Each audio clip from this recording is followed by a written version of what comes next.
అందరూ మీరు అమ్మ చిన్ననాటి సినిమా షూటింగ్ జ్ఞాపకాలు ఏమైనా గుర్తుంటే పంచుకోగలరు? ఎందుకంటే మీరు అంటే మా అందరికీ లెజెండ్స్ అని కనిపించి అసలు ఊహించుకోలేము. అటువంటి వారితో వారి మధ్య మీరు పెరిగారు. సో ఆ జ్ఞాపకాలు ఏమైనా గుర్తున్నాయా? ఏదైనా పర్టికులర్ సినిమా షూటింగ్? సావిత్రి గారి టైంలో నాకు అంత ఊహ లేదు. వెళ్ళేవాడిని, చూసేవాడిని, బట్ అంత గుర్తుపెట్టలేదు. బట్ అత్తగారు కొత్త కోళ్ళు అందులో విజయనిర్మల గారు ఫ్రీక్వెంట్గా అనేవారు, సావిత్రి గారు అనేవారు ఇంతకుముందు, నువ్వు గట్టిగా కొట్టాలి, నా చర్మం ఎర్రబడాలి, అప్పుడే నాకు బ్రహ్మాండమైన యాక్టింగ్ వస్తుంది, లేకపోతే నీకే పేరు వస్తుంది, నాకు రాదు. అలాగే అంటే అమ్మ దగ్గర దెబ్బలతోనని వ్యక్తి ఒకళ్ళే ఒకళ్ళు నాకు తెలిసి జమున గారు. అంటే ఆవిడ ఒక్కతే ఎప్పుడు కూతురుగానే వేస్తుంది. అవును. అమ్మా అన్నయ్య నేను బజార్ వెళ్తున్నా, అక్కయ్యకి చీరలు కొనుక్కొస్తా. అక్కయ్యకి చీరలా? కూతురు కొంచెం ఆవిడ కూడా కొంచెం గారాల అలాగే ఈవిడ గారాల పట్టిగానే చూసుకునేది ఆవిడ. అందుకని ఆవిడ ఒక్కరు తప్పేసి మిగతా వాళ్ళందరికీ కదా. వాణిశ్రీ అంటే గోరిత దీపం చేశారు. అక్కడ కూడా ఎంత బాధ పెట్టేది. దాదాపు గొప్ప నటీమణులందరూ సూర్యకాంతం గారి చేతిలో నిజంగా దెబ్బతిన్న మరి దెబ్బ కొట్టే అది ఎడం చేత్తో ఎంత విసురుగా వస్తుంది. అప్పుడు తగ్గకన్నానే కొడుతుంది ఆవిడ, కానీ ఆ విసురు తట్టుకోలేదు ఎవరన్నా. మన కుడి చేతికి కూడా అంత బలం లేదు, ఆవిడ ఎడం చేతికి అంత బలం ఉంది. Left hander basically left hander ఆవిడ. అన్ని ఒక సంతకం మటుకు తెలుగులో పెడుతుంది, లెఫ్ట్ హ్యాండర్ రాయగలదు ఆవిడ, సంతకంలో తెలుగు నేర్చుకుంది. అలాగే భానుమతి గారి ఇంటికి మీరు వస్తూ పోతూ ఉండేవారు? చిన్నప్పుడు వస్తే పోతే ఉండే, ఆవిడ ఇక్కడికి వస్తూ ఉండేది. ఇదే ఇల్లు, ఇండిపెండెంట్ హౌస్. అప్పుడు ఇండిపెండెంట్ హౌస్. అమ్మగారు ఎప్పుడు కట్టించారు? 1956లో మేము చిన్న ఇల్లుగా కొన్నాం అమ్మా. ఇది యాక్చువల్గా స్పేస్ ఎక్కువగా ఉంది, కొనుక్కుని అప్పుడు మేము మెల్లిమెల్లిగా డెవలప్ చేసుకున్నాం. పక్కన గదులన్నీ వేసుకుని 1956లో మేము వచ్చాము ఇక్కడికి. అమ్మ పోయేంత వరకు ఇండిపెండెంట్ గానే ఉంది. అమ్మ ఫస్ట్ సంవత్సరీకాలు కూడా ఇక్కడే జరిగాయి. హౌస్ ఒక ఇండిపెండెంట్ హౌస్. దాని తర్వాత ఇది ఫ్లాట్స్ ఇచ్చారు డెవలప్మెంట్ కి. అమ్మగారి నటన చూసి మిగతా వాళ్ళు సహ నటులు ఏమనుకునేవారు? అంటే ఎందుకంటే అంత సహజంగా నటిస్తారు, ఇలా స్క్రీన్ మీదకి రాగానే ఆవిడ బాడీ లాంగ్వేజ్ అంతా నాకు తెలిసి బాగా బాగుంది. నాకు తెలిసినంత వరకు చాలా మంది కొంచెం తగ్గితే నేను మాట్లాడతాను, నాకు వినపడుతుంది అన్న ఫీలింగ్ నేను విన్నాను. అంటే ఎలాగా? ఎందుకంటే ఈవిడ వాగ్దాటికి కొట్టిపారేస్తుంది అనమాట. ఏదొచ్చినా కూడా ఆ సీన్లో ఈవిడే డామినేటింగ్. ఆ సీన్లో ఇంకోటికి రావాలంటే గ్యాప్ ఉండదు. పైగా ఈవిడేం డైలాగులు కొత్తగా చెప్తుంది. మీరు రాసిన డైలాగులు కన్నా కొత్తగా చెప్తుంది. పైగా డైరెక్టర్ ఆవిడ వదులుతాడు ఏదైనా, అంటే కొంచెం ఇంప్రూవైజేషన్ చేసుకోవడానికి. అది బాగుంది చేసేయమంటాడు. అందుకనే చేసే. ఇప్పుడు చాలా మంది చక్రపాణి గారు లాంటి వాళ్ళందరూ అమ్మ చెప్పడం ఏంటంటే, చాలా మంది ఆత్రేయతగా ఆవిడికి డైలాగులు ఎందుకు 2 ముక్కలు రాస్తే మిగతా అంతా చెప్పేస్తుంది. ఇటు వచ్చి ఆ క్యారెక్టర్ నేములు పేర్లు చెప్పాలి. క్యారెక్టర్ పేర్లు చెప్తే ఆవిడ ఆ ధాటిలో కొట్టుకుని వెళ్ళిపోతుంది. మా అందరికి పదే మళ్ళీ మాట్లాడేది అది. ఏవే టిఫిన్ చేసావా?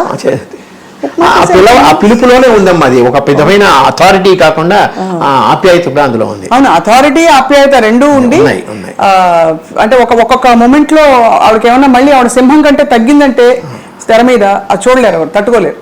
సూర్యకాంతం గారికి ఎవరికైనా ఏదైనా అవ్వచ్చు, కానీ ఆవిడకి చిన్న ఈగ కూడా అది చెప్పాను. ఆప్యాయత లాస్ట్ లో వచ్చేస్తుంది. మీ అందరికి అభిమానం. పైగా ఇప్పటికీ మన ఇంట్లో పిల్లలతో సహా ఎవరైనా చూశారంటే అమ్మ వచ్చినప్పుడు ఉండే ఫీలింగ్స్ మిగతా వాళ్ళ మీద పెద్దగా కలగదు. అది నేను మొన్న కాకినాడ వెళ్ళాను చూడడానికి. అంటే కాకినాడలో కూడా ఒక ఫంక్షన్ చేద్దామని ఒక ఐడియా. అక్కడికి వెళ్ళినప్పుడు అందరూ ఇంత ఎలా చూశారంటే నేను ఎవరో వాళ్ళకి తెలీదు. నాకు కాకినాడకి సంబంధం లేదు, చిన్నప్పుడు ఇప్పుడు పుట్టాను అంతే తప్పితే. కానీ వెళ్ళిన వెంటనే అంత అభిమానం. అమ్మ సూర్యకాంతం గారు మేము చేస్తాం, మేము చూస్తామని ముందుకు వచ్చినారు చూసారా. అంత ఒక చిన్న సైజు ప్రభావం. 40-50 మంది వచ్చారు నా దగ్గర కంటే మీరు ఆలోచించు. అందరు పెద్ద డాక్టర్లే. అవును, ఆ మెమరీస్ అలాంటివి. పై 30 ఏళ్ళు అయిపోయిన తర్వాత ఇప్పుడు చాలా మంది అంటారు అమ్మగారికి పద్మశ్రీ రాలేదు మీకు ఏమన్నా. నాకు దాని మీద సంబంధం లేదు. 30 ఏళ్ళు అయింది ఆవిడ పోయి. ఇప్పటికీ ఆవిడ గురించి ప్రజల హృదయాల్లో చెరగని ముద్ర. అది పద్మశ్రీ వాళ్ళు రాదు. ఊరికే పక్కన నేమ్ బోర్డు పక్కన పెట్టుకోవడానికి ఒక డిసిగ్నేషన్ లాగే అది. అవును, కానీ వారి జీవితంలో వచ్చిన పాత్రలు కావచ్చు, జీవితంలో వచ్చిన సంఘటనలు, అనుభూతులు అన్నీ కూడా ధైర్యంగా ఫేస్ చేశారా? ఎప్పుడైనా కష్టపడ్డారా? కానీ భయం ఎక్కువ.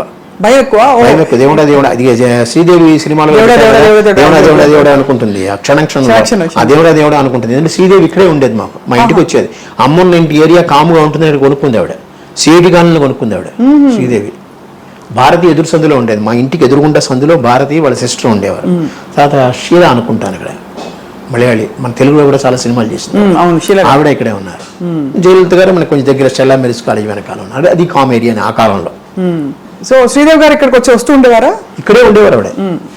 తర్వాత ఇక సినిమా షూటింగ్లకి వాటికి వేరే ఊళ్ళు వెళ్ళడం అని వెళ్ళి తర్వాత డెవలప్ అయిన తర్వాత వెళ్ళిపోయింది ఆవిడ. ఇక్కడ ఆ ఇల్లు అలాగా ఖాళీగా తాళం వేసుకుంది. ఏ ప్రోగ్రామ్ ఉన్నా ఏదైనా సరే ఇంట్లో ఫంక్షన్ జరిగిందంటే అందరూ వస్తారమ్మా. అలాగే మేము కూడా కొన్ని చోట్లకి వెళ్తాం ఖచ్చితంగా. ఛాయాదేవి గారు ఫ్రీక్వెంట్గా వస్తారు. రావడమే బయట నుంచే ఆ తలుపు తెరవక ముందే ఆవిడ గొంతు స్టార్ట్ అవుతుంది. ఓహో, ఛాయాదేవి గారు. ఛాయాదేవి గారు ఆవిడ చాలా అసలు ఆగదు, ఆవిడ ఆగదు.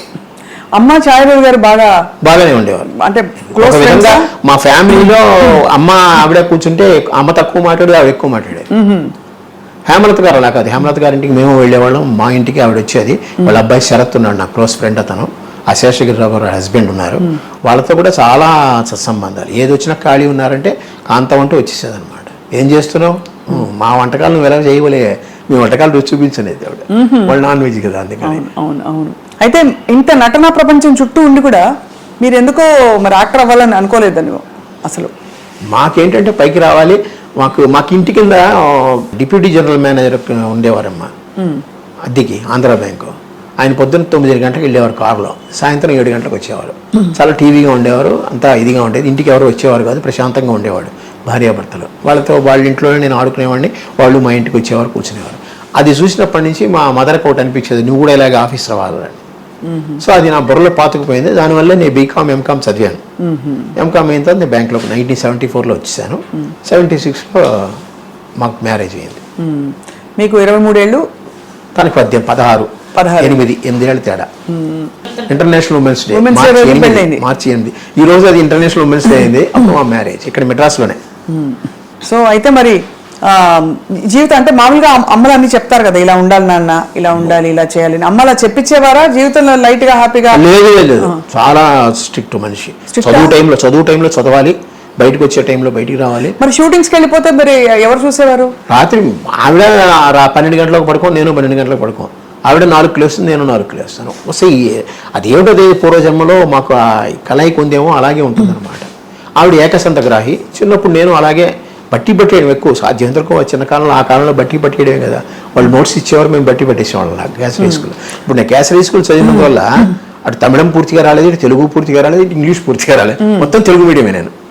ఓహో, డిగ్రీ వరకు నాకు తెలుగు మీడియమే. బట్ ఇంకేందు తమిళ్ పేస్త తెలియదు, నల్ల పేస్త తెలియం, ఓరளவுக்கு படிக்க தெரியும். ஓரளவுக்கு. ஆனா எவனா யாராவது எழுதுனா படிக்க தெரியாது. ஆமா, நீங்க தான் எழுதிண்டா? நான் எழுத மாட்டேன், but printed matter I can read. ఫాస్ట్గా படிக்க தெரியுமா? సో సుమారా కూటి படிக்கணும். బాగుంది. అయితే మీ చక్క అయితే ఇక్కడ ఉండే వాళ్ళకి అంటే తెలుగు తమిళ తమిళ కావాలి కదా. అవును, కావాలి. హిందీ రాదు, హిందీ అస్సలు రాదు. అందుకని మా పిల్లలిద్దరికి బాగా హిందీ నేర్పించాను. వాళ్ళ కేంద్రీయ విద్యాలయాలు జాయిన్ అయ్యారు. సో కేంద్రీయ విద్యాలయాల్లో హిందీ బాగా నేర్చుకున్నారు. హిందీ మరి మీ హైదరాబాద్ వాళ్ళకి మీకు వస్తుంది, బట్ మీ హిందీ కన్నా మా వాళ్ళ హిందీ బాగుంటుంది. మీది ఉర్దూ మిక్స్డ్ ఉంటుంది, మా వాళ్ళది రియల్ మీకు హిందీ చాలా బాగుంటుంది. నాకు హిందీ రాదు.